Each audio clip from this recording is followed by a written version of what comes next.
Venezuela Venezuela Venezuela पूरा world आज Venezuela की बात कर रहे हैं। Recently Venezuela once again came into global focus due to rising pressure from the US and renewed geopolitical tension around president Nicolas Maduro. But सवाल ये है, why Venezuela? Because Venezuela is strategically very important, South America के heart में located और resources से भरा हुआ country. आइए पहले रिसोर्सेज समझते हैं। वेनेजुएला के पास world's largest proven oil reserve है, ऑलमोस्ट 300 बिलियन बैरल्स। इसके साथ साथ रेयर मिनरल्स जैसे gold, diamonds, iron ore, bauxite, coltan और थोरियम, जो टेक्नोलॉजी, इलेक्ट्रॉनिक्स और क्लीन एनर्जी के लिए क्रिटिकल है। चाइना जैसी कंट्रीज इन रिसोर्सेज पर डिपेंड करती है।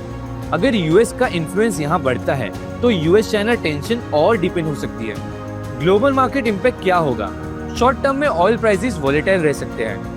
अभी वेनेजुएला का प्रोडक्शन ग्लोबल सप्लाई का 1% से भी कम है, इसलिए इमीडिएट शॉक लिमिटेड होगा। बट लॉन्ग टर्म में अगर सैंक्शंस लिफ्ट होते हैं और यूएस कंपनी इन्वेस्ट करती है तो ऑयल सप्लाई बढ़ेगी और प्राइसेस सॉफ्ट हो सकते हैं। इंडिया के लिए क्या इम्पैक्ट होगा? इंडिया के वेनेजुएला से ऑयल इंपोर्ट्स ऑलरेडी कम है सैंक्शन की वजह से, around $255 million this year. Short term में ग्लोबल ऑयल स्पाइक हो सकता है, पेट्रोल डीजल महंगे हो सकते हैं। बट पॉजिटिव साइड ये है, अगर सैंक्शंस ईज होते हैं तो इंडिया को डिस्काउंटेड हैवी क्रूड ऑयल मिल सकता है। Bottom line, Venezuela energy, geopolitics और ग्लोबल पावर बैलेंस का सेंटर है, और ऐसे ही सिंपल जियोपॉलिटिकल एक्सप्लेनर्स के लिए चॉइस को फॉलो करना मत भूलना। Thank you.